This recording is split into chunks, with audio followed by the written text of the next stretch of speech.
Hello, hello, hello. So, today we have a really interesting topic to talk about. So, me and SAT Score are going to be talking about the elitism elephant in the room in World of Warships. It's a pretty broad topic, so we're going to narrow it down to more the new player experience or like a new content creator coming into the space of World of Warships. Because as of right now, it really feels like the community as a whole has a really hard time thinking like a new player, or thinking in the terms of how a new player would be able to play the game or experience for the first time. A lot of us veteran players or people have been playing World of Warships, we've been doing this for so many years at this point, like a very, very, very long time. And over time, it can form a sense of elitism or superiority over new players where we have to embowel them with all this information because it's based off of game design. Because if you think about it, how World of Warships designed is that essentially off the very get-go, a new player can fight within like 100 battles because there is a protective matchmaking for the first few battles. But once you get out of that, you can be fighting a unicum player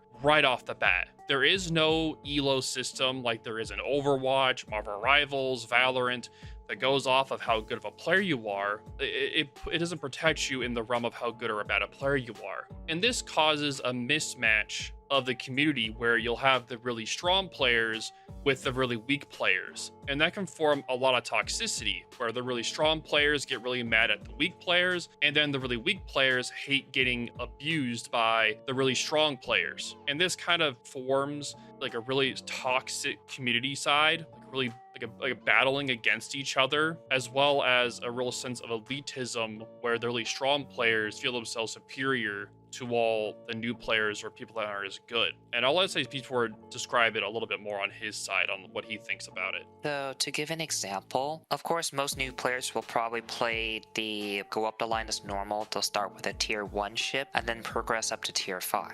And that way they're protected by matchmaking. Some people may just buy a premium ship. They just see, oh, this tier 8 premium ship is half off. I should buy it. They click battle, and their first experience in World of Warships randoms is going broadside and getting step struck in the first minute. That is definitely a possibility for a new player. And from our experience, we're starting to see a lot more new players, like players with less than 500 games, get up into tier 9, tier 10, 11.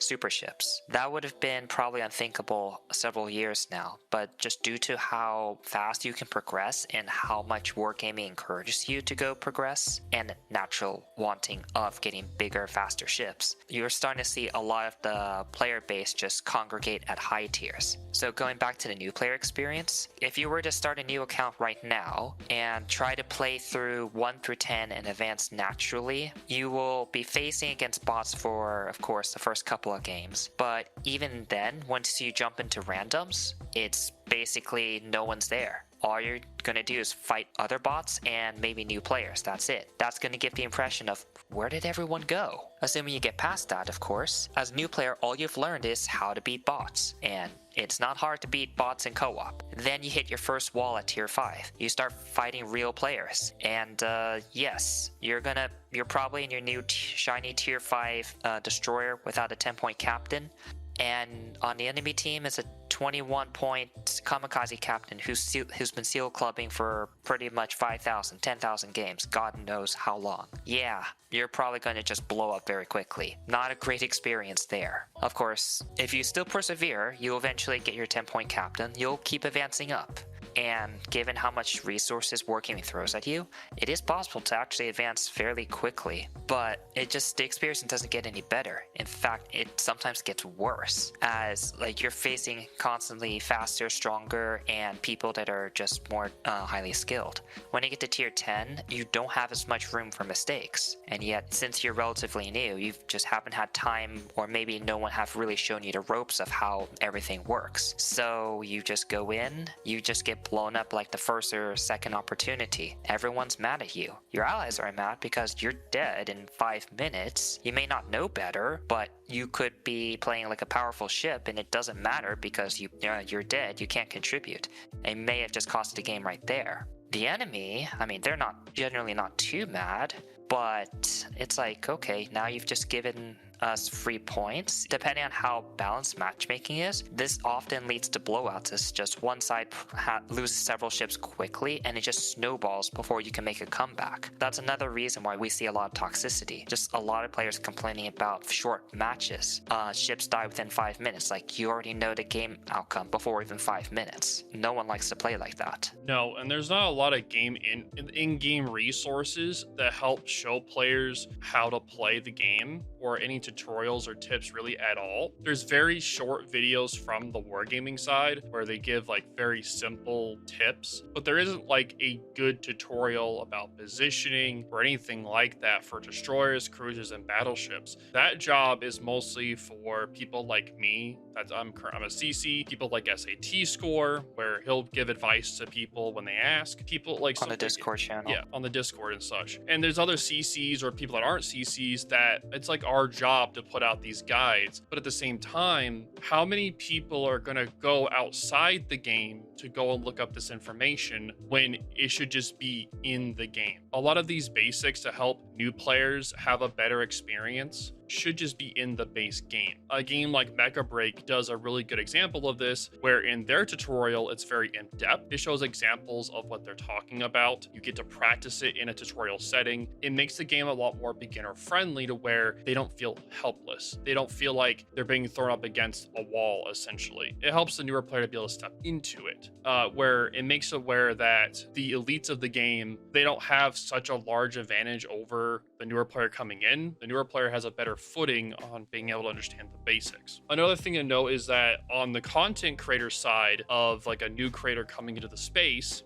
I've asked a lot of content creators as of recently in the past couple of weeks, ones that have got sponsored by World of Warships or ones that have tried World of Warships for a few weeks and no longer stream it. I've asked them about their experience with the game. 90% of them have shared the same rough experience where it was overwhelmingly backseating, where they would just be playing with their mods or their friends, and their chat would be filled with people trying to backseat them on every little thing, asking them why they did this thing wrong or what they did this. They weren't trying. It's like the community has a drive to give information to new content creators that are coming in, it's like an overwhelming kind of feeling where they see someone new and they want to give them as much information as possible to give them an advantage, and then if the content creator says no, they get offended by it. They want them to play it the correct way, quote unquote. Yeah, so yeah, quote unquote fair way, which could be wrong or whatever else, because I've asked examples of this and they said that people were telling them to play subs and not play subs, and then playing CVs or not playing CVs, or use this shell type and not use that shell type, and they were getting so much information that they just stopped playing the game because they were being backseated so much that it made the game so unbearable to them, because it wasn't the game itself, it was more the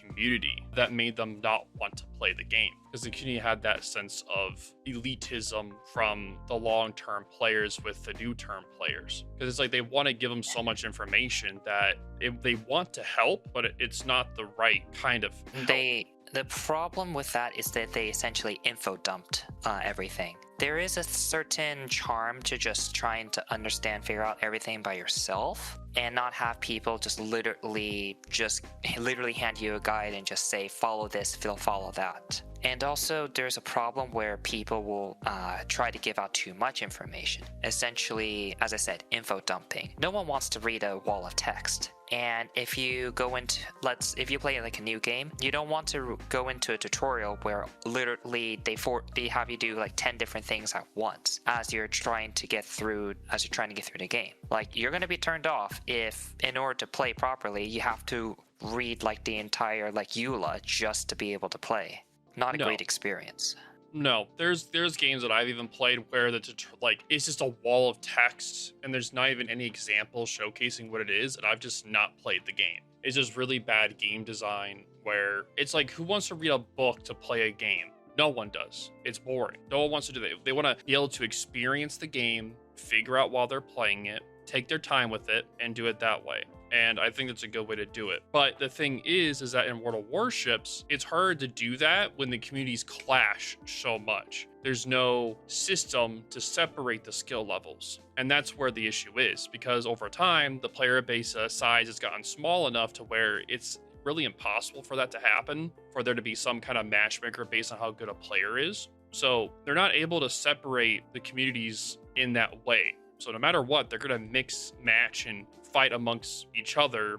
And that can then carry over to new players as well, or how they experience the game. So I think a lot of this elitism comes from that, where not having the matchmaking be separated by skill is really hurting the game overall and making the Wild's experience really painful for new players overall, which can damage the game, because you don't want, like, if it scares away content creators, it scares away new players from playing the game. What's left is going to be the long-term players that are going to keep playing the game because they have so much time invested in it, as well as how much money they've invested in the game. So unfortunately, you can see this expressed in some YouTube and Twitch streams. I'm not going to name names, of course, but I'm pretty sure many of you viewers have probably seen a stream or two, or know a few streamers or YouTube players that constantly complain about the game and or the player base. Like, it's so degrading.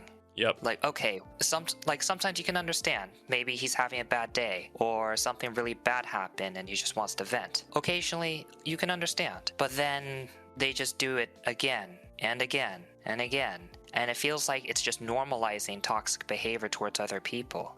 And if you're a new player and that's your experience, you just see like the really good players just constantly complain about other people. Of course you're not going to go play the game. Why would you want to get involved in a community that's just so toxic? Yeah, exactly. Like, I'll say in the past, I had an issue with elitism in the past, and that's why I wanted to talk about this. I had this issue where I would just talk crap about anything that I saw in game. I wasn't constructive about it, and I was just the meanest, saltiest person ever. And I started looking at what I was doing, and I was like, I didn't like how I was turning, because the game turned me into a really angry person. And I turned that anger into more positivity or constructism. So when I stream, when I'm playing the game, if I see someone make a mistake on stream, I'll talk about, hey, this person should be doing this instead.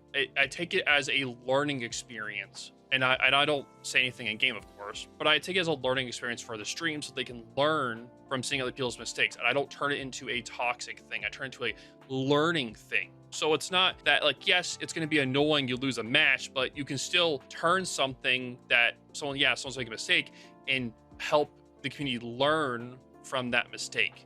And it's a good way to turn toxicity into something that's more positive, like a constructive experience kind of thing. And the thing is, as well, over time, a lot of these new players or people overall that aren't as good, they have their chats just turned off because of how bad it's gotten. So the only way they're ever going to learn is by seeing videos like this where we talk about this, or they generally ask questions. Like, either they'll ask questions in Discord or in videos, or I don't even think the forums are around anymore, so not even forums or wherever else, like places where they can go and ask about information.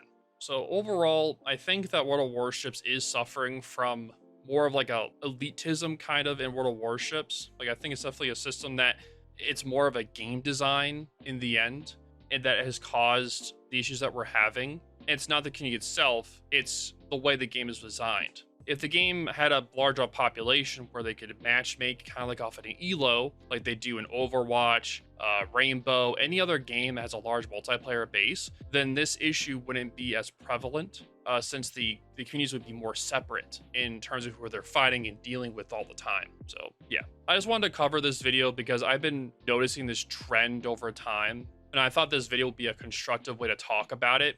Now, of course, this elitism and toxicity can be way broader sense, but we're only focusing it on the new player experience, or someone that's new walking into the game. Now, of course, we're not talking about like stat shaming or looking up stats or anything of that regard, or how toxic people can be. We're just talking about the new player experience. But yeah, do you have any thoughts before we close this one out today, SAT? So, while we do complain that player base can be toxic at times, and that wargaming, how the game is designed, can definitely contribute to it, ultimately, it is your own decision on whether you want to be toxic or not. So, you may be influenced, but ultimately it's your decision. You do not have an excuse to hide behind.